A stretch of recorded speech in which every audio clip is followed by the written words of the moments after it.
존경하는 국민 여러분, 남양주병 김영민 의원입니다. 지난 12월 2일 밤 국민 여러분 무엇을 했는지 혹시 기억나십니까? 그러면 12월 3일 밤은 무엇을 했는지 기억나십니까? 맞습니다. 우리는 12월 2일은 기억 못해도 12월 3일 밤은 다 기억하고 있습니다. 그게 온 국민들에게는 공포와 트라우마로 남아 있습니다. 전두환 전 대통령 내란 구속, 노태우 내란, 이명박 부패로 구속, 박근혜 부패로 구속되고 탄핵, 윤석열 내란으로 구속. 이게 국민의힘의 성적표입니다. 연속 5번의 대통령이 구속됐습니다. 그중에 연속 2번의 대통령은 탄핵됐습니다. 이게 국민의힘 성적표입니다. 잘 기억하시기 바랍니다.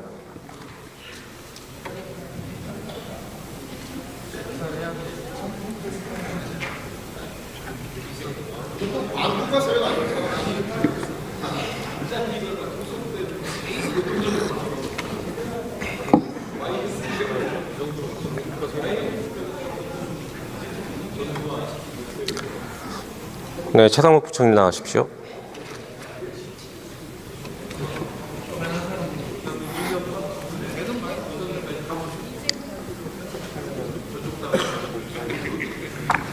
(12월 2일) 밤 뭐 하셨습니까? 네, 기억을 잘 못하고 있습니다. 12월 3일 밤 뭐 하셨습니까? 여러분이 아시는 상황입니다. 그날. 계엄 직전에 뭐 하셨습니까? 계엄 직전에 저녁을 먹고 있었습니다. 네, 누구랑 먹었는지 기억하세요? 네. 저녁은 친구랑 먹었습니다. 네. 다 전 국민이 똑같습니다. 12월 2일은 기억 못해요. 이게 지금 부총리가 몸담고 있는 정권이 만든 짓입니다.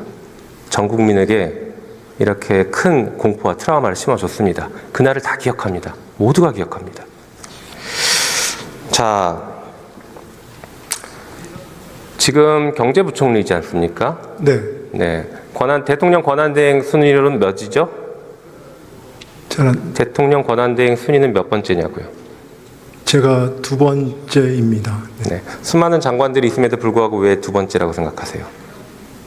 뭐 중요한 책무를 갖고 있으니까 열심히 하라는 뜻으로 알고 있습니다.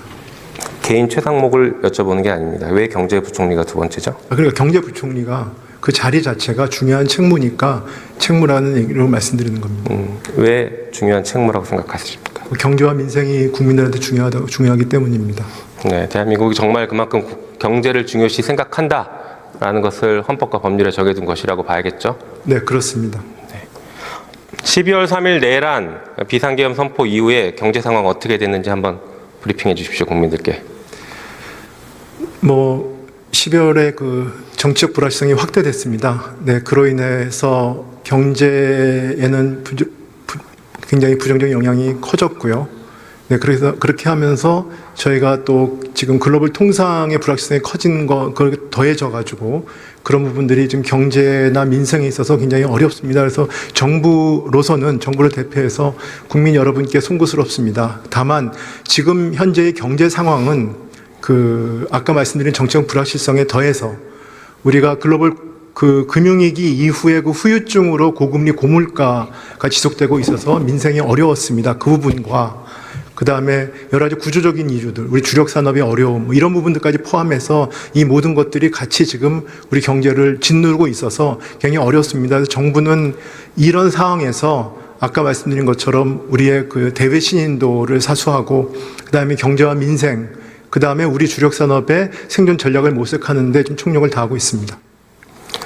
환율은 어떻게 됐습니까? 계엄 선포 이후에. 계엄 직전엔 1,402원, 3원으로 알고 있습니다. 지금 좀 올라갔다가 환율은 제가 외환시장은 약간 변동성은 완화됐습니다. 환율은 한 1,450원 수준이고요. 그다음에 주가는 그 전 수준으로 회복이 됐습니다만 이거는 단기적인 변동성을 갖고 말씀드리기는 어렵고요. 이런 부분들은 저희가 항상 유념을 하면서 대외 신인도 확보를 위해서 노력을 하고 있습니다. 그 단기적인 변동성 때문에 엄청나게 많은 손실을 본 국민들이 계세요. 별거 아닙니까? 별거 아니란 말씀을 드리는 건 아닙니다. 우리 경제를 물어보시니까 말씀을 드리는 겁니다. 단기적인 변동성이 별거 아닌 것처럼 마치 지금 다 해소된 것처럼 말씀하셨어요. 아니 브리핑을 해달라고 하셔서 네. 단기적으로는 회복이 됐고 그렇지만 안심할 때가 아니라고 말씀을 전 드렸을 뿐입니다. 알겠습니다. 전 그런 객관적인 사실을 말씀드렸습니다. 네. 그럼 주가는 어떻게 됐습니까? 조금 전에 말씀 주셨지만 계엄으로 인한 주가가 어떻게 되는지 네, 말씀해 주시죠. 주가도 뭐 그 전 상한 거 그냥 그 주가 지수로 보면 회복이 됐다고 얘기를 합니다.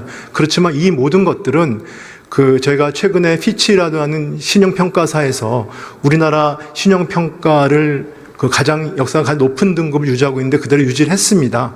그래서 저희가 안심할 수 있다는 뜻은 아니고 우리 한국의 어떤 시장 경제 시스템, 그다음에 한국의 여러 가지 시스템에 대한 신뢰를 아직 가지고 있다. 그 저희를 지켜보고 있다. 이렇게 좀 이해하고 있습니다. 그 주가가 순식간에 144조 원이 증발했습니다. 알고 계세요? 네, 알고 있습니다. 네. 알고 있습니다. 계엄 때문인 건 맞습니까? 그로 촉발된 정치적 불확실성 때문인 걸 알고 있습니다. 네. 휘발유 값은 어떻게 됐습니까? 휘발유 값은 그건 국제 유가의 영향을 받습니다. 네, 그렇습니다. 환율의 영향도 받죠. 네, 물론 받습니다. 네. 네. 휘발유 값이 어떻게 됐는지 국내 휘발유 값에 대해서도 한번 말씀해 주십시오. 네, 국내 휘발유 값도 아까 환율의 영향 때문에 네, 높은 수준을 유지하고 있습니다. 네. 1,600원이던 휘발유 값이 1,700원대를 넘어 지금 1,800원대까지 찍고 있습니다. 네, 네. 계엄의 여파가 있습니까? 없습니까? 여파가 있습니다. 네. 자, CDS에 대해서 한번 말씀해 주시겠습니까? CDS가 어떤 것인지 우리 부총리는 당연히 알고 계시겠지만 모르시는 분들이 있을 것 같으니까 잠깐 설명해 주세요. CDS는 우리나라의 부도 확률 이런 것들을 나타내는 지수로 생각하시면 될 것 같고요. 네. 그 부분들은 저희가 그 계엄 이전 상황보다 좀 확대는 됐습니다만 기본적으로 그렇게 우려할 수준까지는 아직 아니라고 알고 있습니다.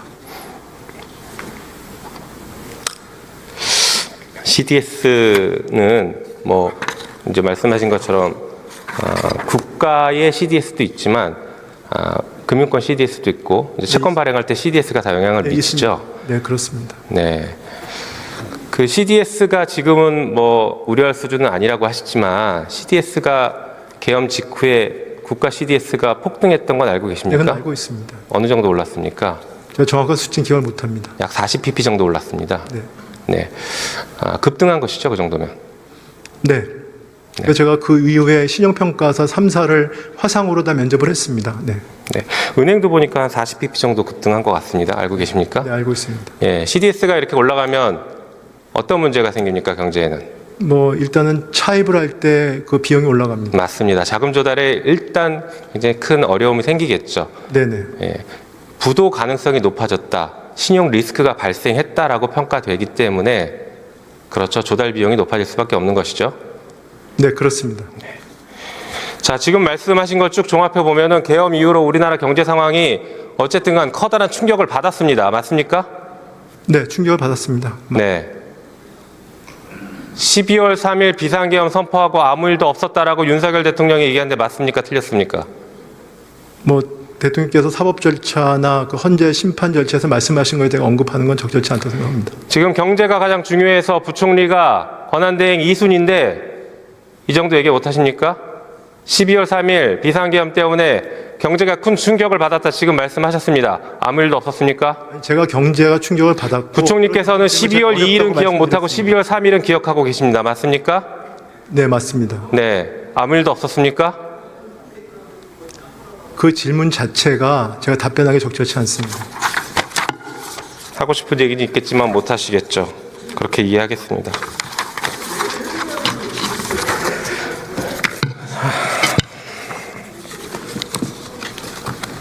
자, 12월 3일 얘기를 좀 더 해보겠습니다. 자, 부총리는 21시 55분경 용산에 도착했다라고 답변하신 것 같아요. 그 상황 한번 말씀해 주십시오. 네, 용산으로 들어오라는 연락을 받고 누구한테 받았습니까? 당시에 부속실장이 연락을 했습니다. 네, 그래서 저는 어떤 이유인지는 모르고 네. 집에 있었기 때문에 사복 차림으로 9시 갔더니 도착 시간이 한 그 정도 됐어요. 9시 55분쯤 됐어요. 네. 그 이후에 발생한 얘기를 간략하게 한번 말씀 주십시오.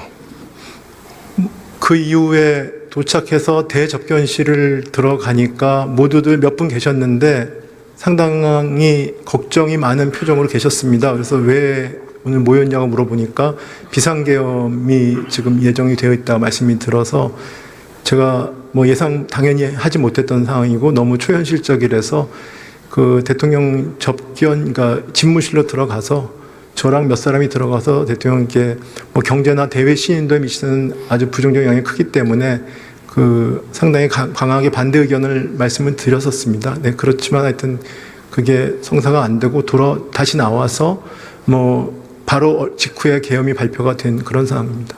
그러면 대통령실에 이제 5층 집무실을 말씀하시는 건가요? 네, 그렇습니다. 누구 가셨어요?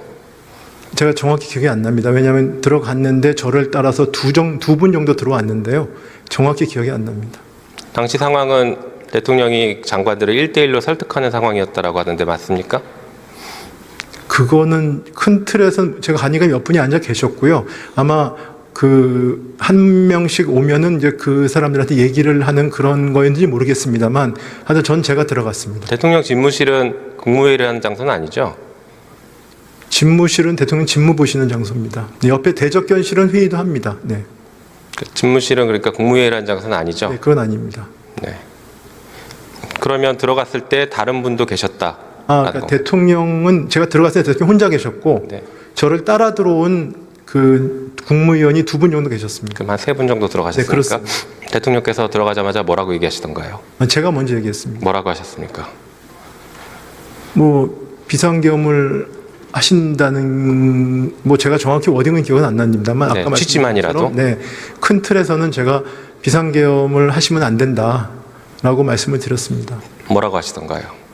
뭐 제가 경제를 담당하는 장관이기 때문에 경제나 대외 신도에 뭐 엄청난 타격을 줄 수 있기 때문에 뭐 그건 안 됩니다라고 말씀을 드렸습니다. 아니 대통령이 뭐라고 답하시던가요? 뭐 워딩은 정확히 기억이 안 납니다만 뭐 제가 검찰에나 경찰에도 말씀을 드렸기 때문에 뭐 돌이킬 수 없다 이런 정도의 취지의 말씀을 하셨습니다.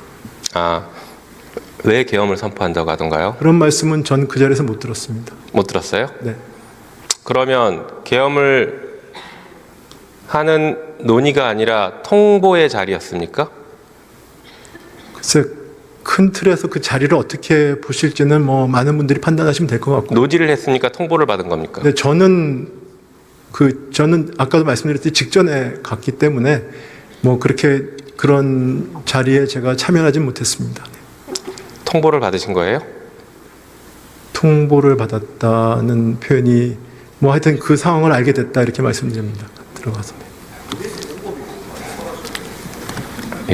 법대 나오시지 않았습니까? 네, 맞습니다. 네. 정확한 용어를 좀 구사해 주시면 좋겠어요. 워딩이 정확히 기억 안 나는 건 누구나 그럴 수 있습니다. 네. 하지만 그날 발생했던 일에 대해서 국민들 앞에서 말씀하실 때에는 그래도 법을 공부하신 분답게 좀 정확한 표현을 써주시는 게 좋을 것 같아요. 통보라고 봐야 되지 않습니까? 논의는 못했죠? 논의는 아니었건 분명합니다. 네. 자, 계엄 지시 문건 알고 계시죠? 네.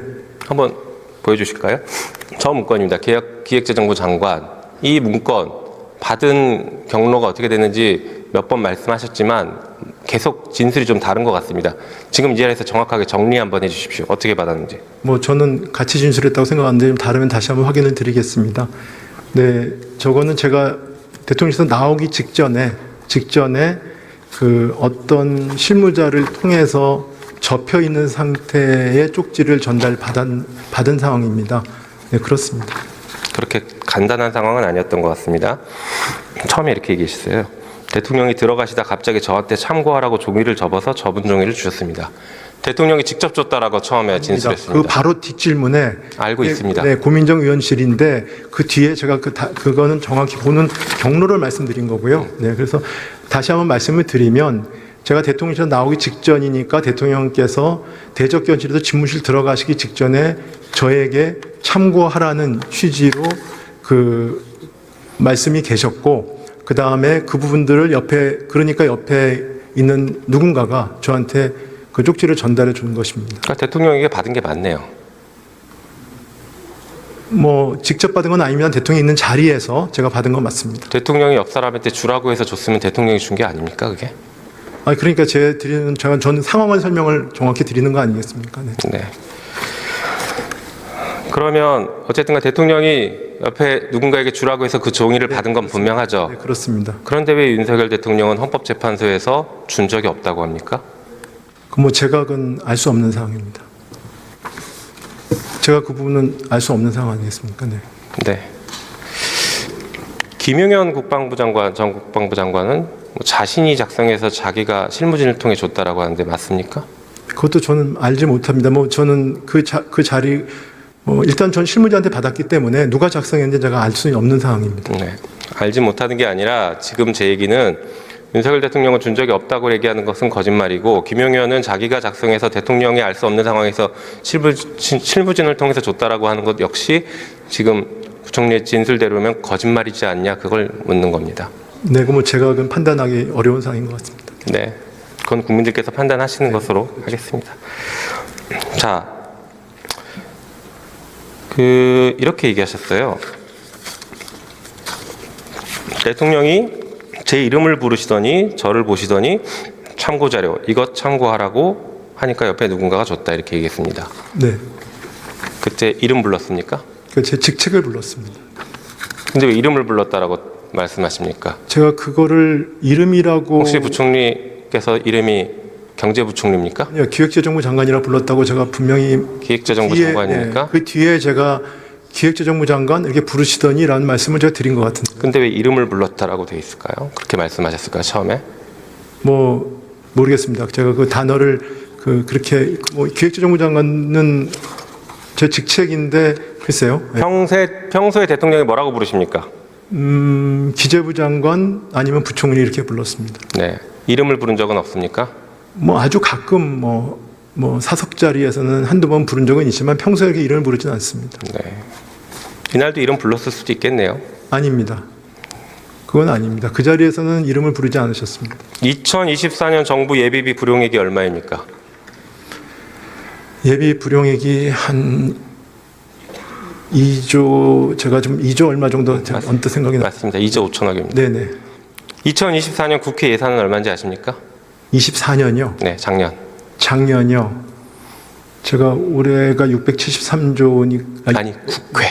네, 올해요. 국회. 아, 국회. 네. 아, 국회 예산 잘 모르겠습니다. 잘 모르시죠? 네네. 편성은 하지만 잘 모르시죠? 네네. 네, 작년은 7,600억 정도였습니다. 네. 네, 아까 문건 다시 한번 보여주시죠.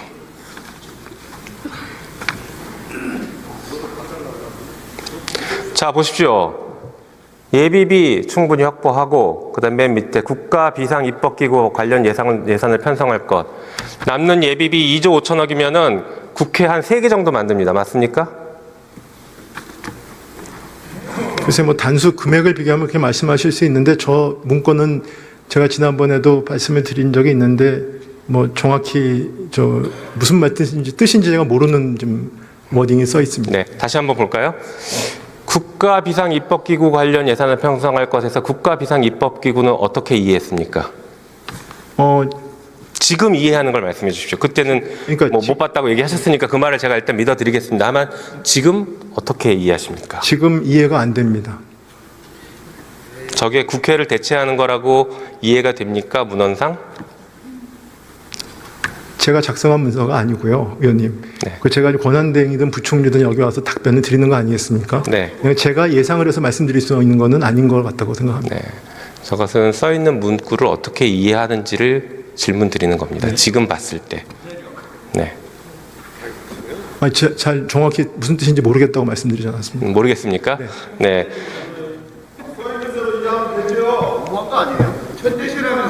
대한민국 대통령을 대행하고 계신 분이 저걸 이해를 못하고 계신다니까 이 국난을 어떻게 헤쳐나갈지 진짜 참 걱정이 너무 큽니다. 국민들께서도 그렇게 생각하실 것 같습니다. 잠깐 들어가시고 금융위원장 잠깐 나오시겠습니까?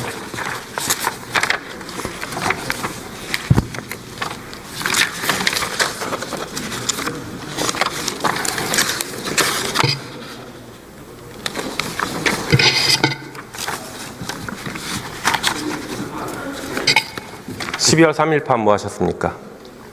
집에 있다가 계엄 발표를 보고 F4에 소집돼서 왔던 기억이 납니다. 기억하시죠? 예. F4A는 왜 했습니까? 비상계엄 이후에 발표 이후에 시장 상황이 굉장히 외환시장은 열려 있었는데 굉장히 불안했고 그런 부분들에 대해서 어떤 조치를 해야 될지 어떤 메시지를 내야 될지 이런 부분들에 대해서 논의하기 위한 것이었습니다. 비상계엄은 어떻게 알게 되셨어요? 집에서 TV 보면서 알았습니다. 사전에 통지받지 못했고요. 이날 회의는 누구로부터 연락받았습니까? 저는 기재부 실무자 통해서 제일 먼저 연락을 받았고 그 직후에 아마 제 비서실에서 다시 통보받았습니다. 회의의 결론은 뭐였습니까? 회의의 결론은 그 시장 안정을 위해서 가능한 모든 조치를 하겠다라는 메시지를 냈고 그리고 구체적인 부분들은 그 다음날 아침 7시에 다시 모여서 논의하자 이런 내용이었습니다. 그게 비상계엄 상황을 도와주는 일이라고 생각했습니까? 그때는 비상계엄을 도와준다는 측면보다도 저희들이 금융시장 안정을 책임지고 있는 기관들이기 때문에 시장 안정을 위해서 어떻게 할 거냐 하는 부분에 대한 고민이 담겨 있습니다. 논의할 때는 계엄 해제가 될 것이라고 생각했습니까? 못했습니까? 그 당시에는 시간이 해제 의결이 되기 직전이었기 때문에 그 해제가 될 거라는 전제하에 논의하지는 않았던 것 같습니다. 국방부 장관은 비상계엄 선포 이후 시민들이 국회로 와서 질서를 유지하기 위해서 계엄군을 보냈다고 했습니다. 알고 계시죠? 네, 언론 보도를 통해서 들었던 겁니다. 비상계엄 직후 F4에 참석하신 분들은 비상계엄에 따른 혼란을 최소화하기 위해서 외환시장 등등 여러 가지 거시경제에 대한 안전을 구축하기 위해서 모여서 유동성 무한 공급하겠다라는 발표를 했습니다. 계엄 도와주는 거 아닙니까? 그거는 계엄을 그 상황에서 저희들이 해야 될 일을 한 겁니다. 네. 역사는 어떻게 평가할지 모르겠지만 물론 저도 그 말 믿고 싶습니다. 고지것대로 필요한 일을 했을 수도 있습니다. 하지만 역사는 어떻게 평가할지 그리고 조만간 법적 평가는 어떻게 될지는 좀 지켜봐야 될 것 같습니다. 네, 들어가십시오. 예. 일단 대통령 공소장 한번 보실까요? 자, 저기 저렇게 돼 있습니다. 그러니까 피고인은 기획재정부 장관 최상목에게 미리 준비해 두었던 비상계엄 선포 시 조치사항에 관한 문건을 건네주었는데 거기에는 이런 것들이 적혀 있었다. 보신 적 있으십니까? 지금 처음 봅니다. 네. 법 공부하셨으니까 아시겠지만 저 정도면 윤석열 공소장에는 우리 부총리는 공범으로 적시된 겁니다. 알고 계십니까? 글쎄 제가 판단할 위치에 있지 않습니다. 네. 그래서 그런지 계엄을 수습하기 위한 정부의 조치에 대해서는 손을 놓고 오히려 방해하고 있습니다. 지금 특검법 계속 거부하고 있고 상설특검은 우리가 지난 12월 10일 날 209명이 찬성해서 표결했는데 왜 아직까지도 지금 오늘이 65일째인데 왜 아직까지도 임명 의뢰하지 않습니까? 제가 대행을 맡아서 보고를 받기로는 상설특검 관련된 국회 규칙에 대해서 헌법과 법률에 맞는지에 대한 지금 검토가 필요하다. 그래서 지금 저희가 숙고를 하고 있습니다. 그러니까 공범이라고 얘기하는 겁니다. 내란을 지금 옹호하고 내란을 지금 확산시키려고 온 힘을 다하고 있지 않습니까? 글쎄 그렇게 말씀하시면 저 공소장이 조만간에 최상목으로 변경될 수도 있습니다.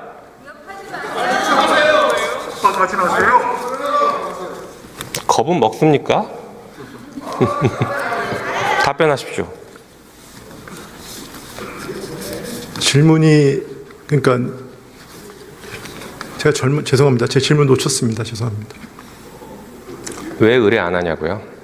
그러니까 상설특검 말씀드리지 않았습니까? 상설특검 자체가 그 상설특검의 어떤 국회 규칙 자체에 대해서 헌법과 법률에 따라서 이게 맞는지 부분에 대해 저희가 검토하고 있다고 말씀드렸습니다. 시간이 없습니다. 마지막 PPT 한번 보시죠.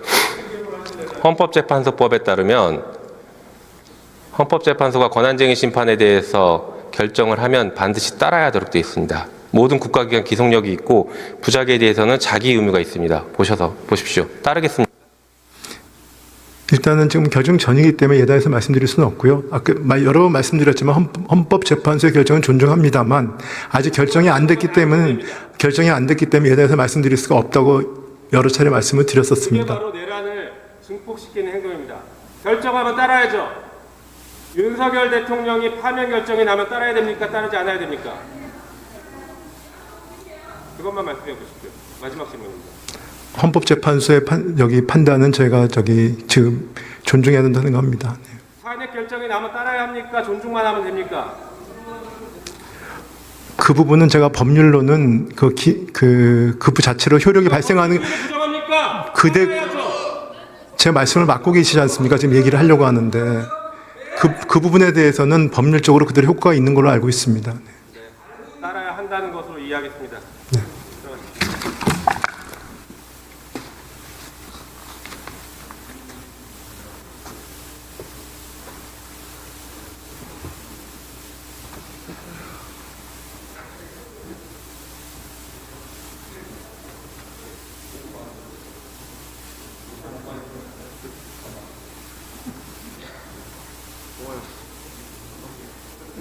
내란의 진짜 목적은 장기 집권입니다. 국회 입법 폭준이 탄핵이니 예산이니 다 새빨간 거짓말입니다. 윤석열은 장기 집권을 위해서 내란을 저지른 것입니다. 이것은 어떠한 일이 있어도 바뀌지 않는다는 것을 분명하게 말씀드리겠습니다. 경청해 주셔서 감사합니다.